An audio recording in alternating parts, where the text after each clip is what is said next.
It is time now for us to join our friends, Marcy and David, the BerkshireEdge.com. The BerkshireEdge.com is your go-to site to find out what's going on in South County, Massachusetts and adjoining areas, whether it's news, whether it's events, whether it's nonprofits. They have it covered 24 hours a day, 7 days a week, and it's always a pleasure to bring them in and talk to them and cover just a few, and I do mean just a few, of the stories that you can follow. Good morning, guys. Good morning. Good morning, Marshall. Good morning. Thanks for the nice intro. And thanks for the weather report. Once you get up to your areas where you start looking at the area where we're, so maybe that 3 to 4 inches is possible, but we'll see what happens. So what about Saturday? We're supposed to. Saturday actually is not going to be that bad of a day. It's not going to be like we have now. It'll be partly cloudy, some showers, but temperatures into the mid 50s. So. We're not going to have the weather we have today, but it'll be far better than we have on Friday. So we'll take what we can get weather-wise. Okay. I can remember spring snowstorms. Yeah, that's the whole thing. I was once involved in a car accident where a lady hit me who lost her control of her car in 3 inches of a heavy, wet snow. By the time, in 45 minutes, the tow truck got there and the police got there, it was all gone. Everybody said it's one of those but things. But I can remember 12 inches of snow, too. Oh, gosh, yeah. In May? In May. Yeah. It happens. Well, I should say to people, when I look for my news in the morning, I go to various websites, and one of the first spots I go is the BerkshireEdge.com. But and I've been following the story. We've been talking about it, but I've been following it actually on your website about the Great Barrington Fairgrounds. It's kind of like a ping pong match, where now another couple in Great Barrington has agreed to buy it and then donate a portion back to the town. Well, it's very interesting. I mean, this fairground was bought by a couple of years ago, maybe from about Sheffield, actually. Maybe about 5 years ago, and they had great plans to turn it into some sort of architectural experiment and in the kind of public grounds for all kinds of various events that could be held, farmers markets, for example. But nothing has happened. I mean, they did have a farmers market, but the ground is not conducive. It gets wet. I mean, there was ideas to build stuff on. Anyway, nothing has happened. And, it's in a floodplain, for one thing. Yeah, it's in a floodplain. And so now another couple has come forward and said that they've offered to purchase this derelict fairgrounds, donate a portion of the land back to the town for possible use as park, which is exactly what the select board had discussed several weeks ago, that the town maybe should buy this fairgrounds back and turn it into a park. What's not clear, however, is whether the people who own it now are willing to sell it. So we don't really know. In our article, I must, and I'm sure it's because Terry, our reporter, couldn't find out. But there was a quote from the current owners saying that they would be very happy to partner with like-minded people. But it's not clear, and we need to find out further whether it's actually for sale. Well, the interesting thing about their quote is partnering with like-minded people. That is a warning sign quote. That is a red flag quote because, people have different visions for different things, and like-minded is not close enough. No. No. So. Well, there is not. Let's put it this way: there is not a for sale sign out on, in front, hanging on the fence around the fairgrounds. But even in a kind of derelict condition. Well, that's the whole thing. Even though it's a portion of it's in a floodplain, it is an important piece of property visually for when you drive into Great Barrington from the south. Well, it was once a kind of hallmark of the town. Yeah. They had big agricultural fairs there every year, and they had horse racing. I can remember watching it actually, and rodeos every so often. So it was, it was a tourist attraction. It was and it went through various iterations after that. But for one thing, it was struck by a tornado. In about 1995. Yeah, and it was barely fixed until. Yeah. Until I must say the current owners, the Ellsbachs, when they bought it in 2012, they did try to. They were doing fundraising. We went to an event where they were talking about what their plans were, and they were raising money because they are it's a nonprofit organization actually, but nothing really came of it. And then they wanted to have horse racing there, and there was a tremendous outcry and resistance from many people in the community that the kind of horse racing that would have been brought to Great Barrington is very insensitive or uncaring for the animals. I just think there's so many things you can do with that. If you have the money to buy it and possibly tear down most of those buildings, I could see a beautiful park setting where you bring in food in the summertime. You bring in food trucks that for on the partial. People can wander around. People can walk their dogs. I mean, there's a lot you can do with it that would improve for the town. It's just that and there could even be tennis courts, town tennis courts. I mean, there could be a huge amount that you could do. It's going to require a pretty significant financial commitment, and also probably a commitment from the town to help out. But it's one of those pieces of land that's vitally important, simply for the image of Great Barrington, if nothing more. If nothing more. Right. So. And to kind of restore the history a little bit, rather than having a derelict, and crumbling architecture. Yeah, it's just it's like the Canaan Union Station. Now that's all redone, Canaan looks like a totally.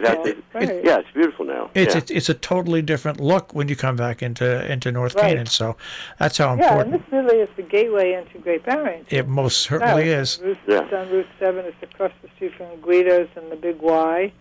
Right now, the only function it serves is that people put up announcements on the posters on the fence. That's right. So when you drive out of the parking lot of either Guido's or the Big Y, you see an announcement for some event that's taking place. So beyond that, it's unsightly.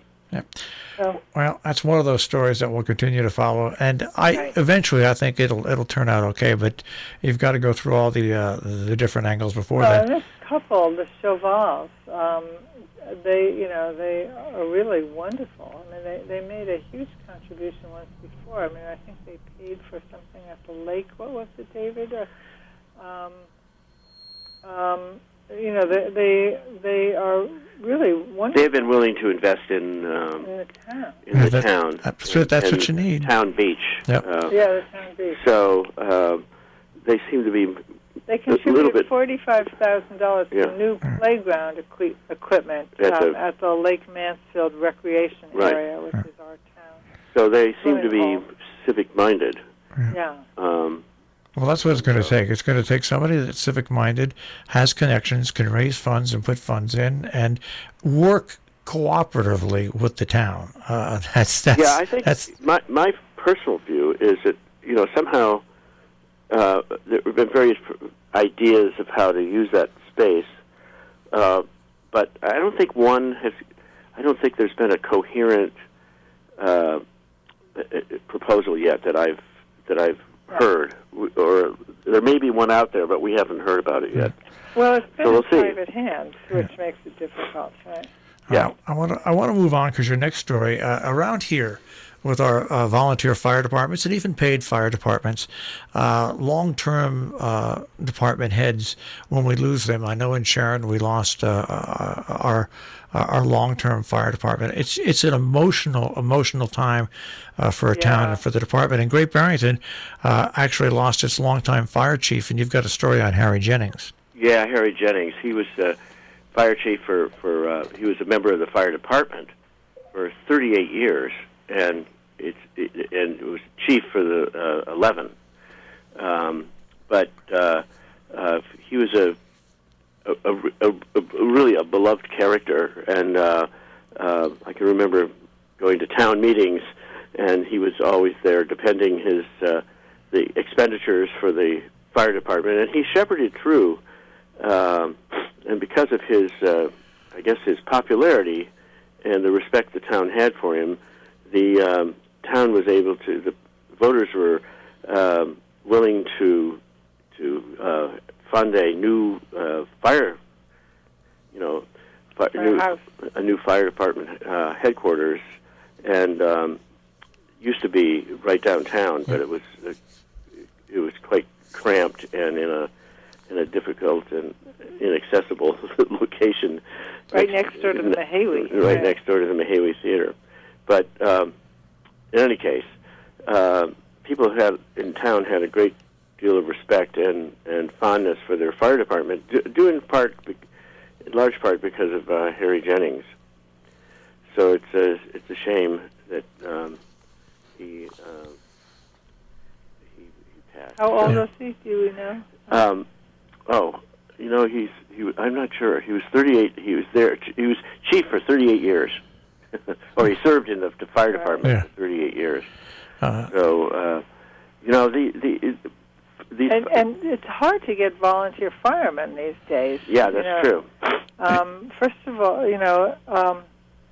It goes along with all the problems. There's no place to live. There's no place to work. I mean, right. Yeah, right. No, and it's true. I mean, I know that the town is always looking for volunteer firemen. It's just one of those those fire women, fire people. It's one of those things that people. I mean, the old, the volunteer fire department was possible actually because people worked in town.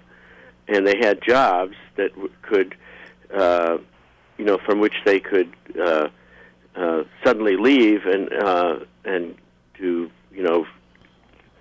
volunteer to fight a fire. Yeah, when a fire came up. Yeah. So, but that is that kind of lifestyle that allows for this kind of volunteer effort is more difficult now. So. Well, I keep saying to people who fight affordable housing and stuff like that is that just wait till volunteer firefighters are gone and you have to pay full for fire service to protect your town. True. And that's exactly right. And you'll be shocked at the amount of money that you're going to have to pay.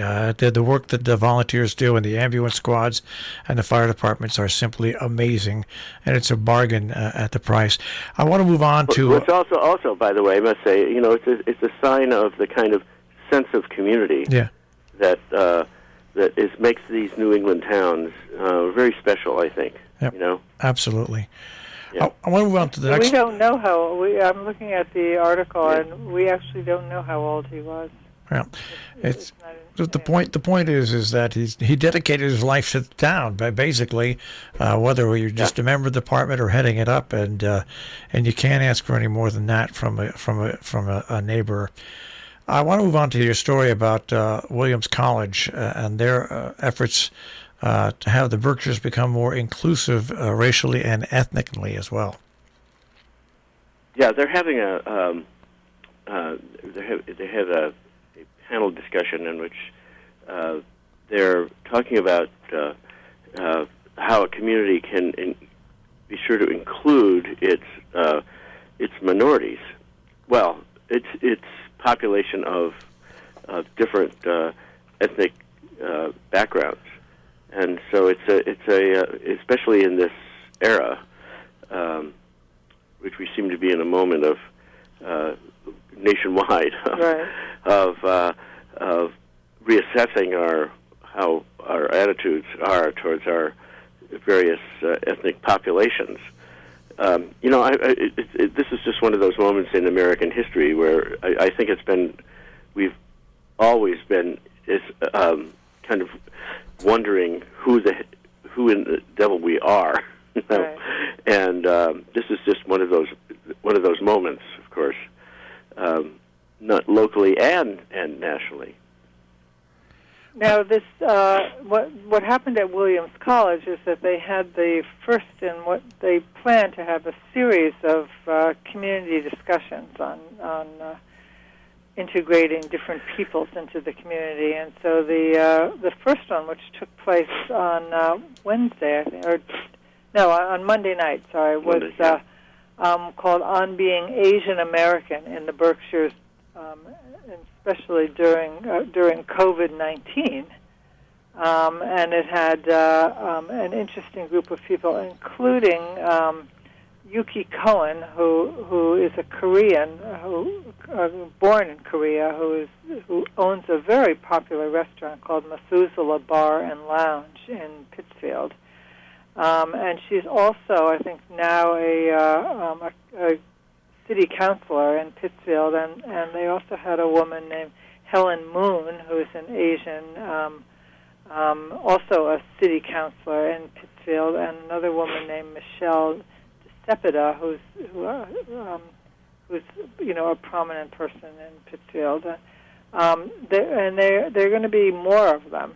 I'm just looking for the listing now, but I'm sure it's on our calendar. Yeah, just go to BerkshireEdge.com and go to the calendar and search the calendar. Right. And but this is, these are clearly very interesting conversations and important for us to be having.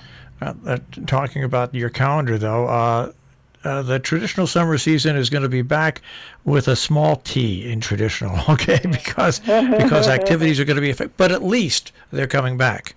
They are coming back. I mean, it's this is an article we have an article. We have business articles. We concentrate on business on Mondays, and so we had two very interesting articles in our Business Monday lineup this week. One was an article that was written for us by One Berkshires, which is an organization that includes the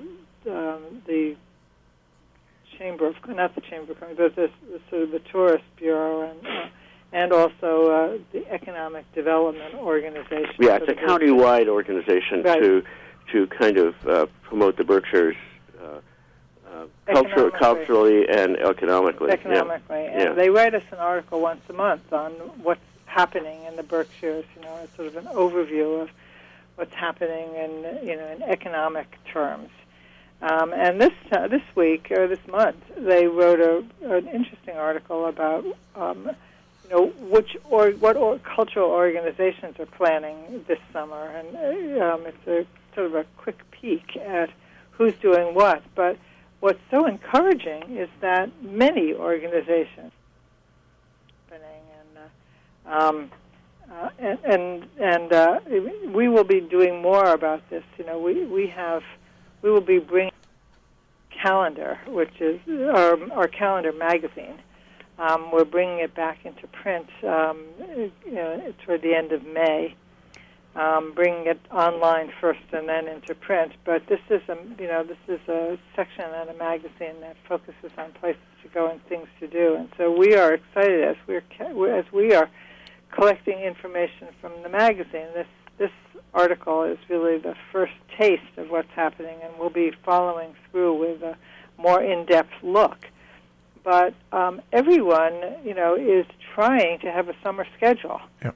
The theater companies, the museums, there are lots of things planned, and I think everyone is sort of keeping their fingers crossed that it all goes well. But we want to salute all these organizations who really, are taking tremendous financial risks by putting themselves out there, not sure what the audiences will be like and whether people will feel comfortable coming out. All right. But then we had a second article about the very famous and popular Brimfield Antiques Show that takes place in Brimfield, Massachusetts, which is about an hour east of here, for 3 times a year, and they shut down last year, and apparently they are still not opening this year. There are like two spaces in the Brimfield complex that will be operating, but there's something like only 2 vendors who will be participating live, and 19 will still not. So this has been such an institution, this Brimfield Antiques Show, that it's it's devastating that and it hopefully it will come back, because the antiques dealers feel that they really need it. Yep. I want to get to the last story because I think this is a story that will lift people's spirits, and that is the story about how someone will miss wearing a mask, assuming the pandemic. I mean, this is the type of thing people need to read just to lighten up a little bit. Yes. Sonia. Yes, she's delightful. Sonia Pilzer, who's a local writer. Go ahead, David. No. That's she's a delightful person, a friend of ours actually, and a really good writer. She's written a story about how she's going to miss her mask once this pandemic is over. She's going to miss about how she's going to miss being in a kind of a shutdown. I think it's an amusing way and a healthy way to kind of lighten up the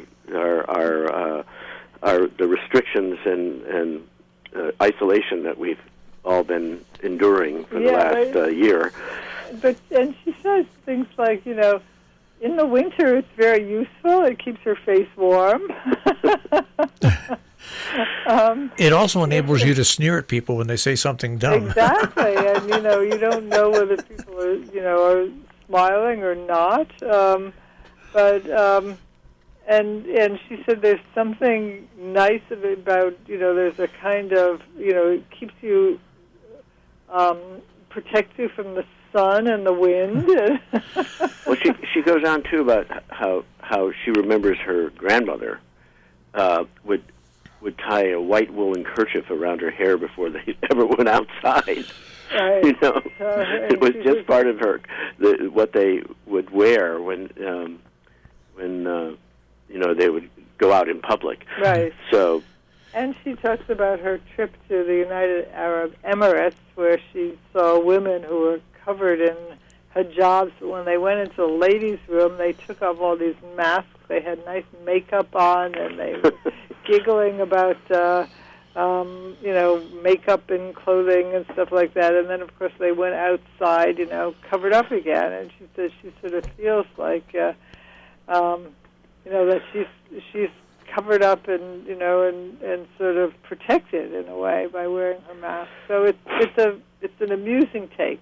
All right. Well, stories like that and news stories available 24 hours a day at the BerkshireEdge.com.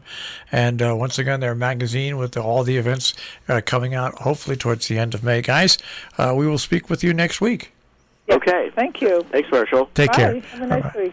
Yep. Bye. The BerkshireEdge.com, once again, is where you can find them 24 hours a day, 7 days a week.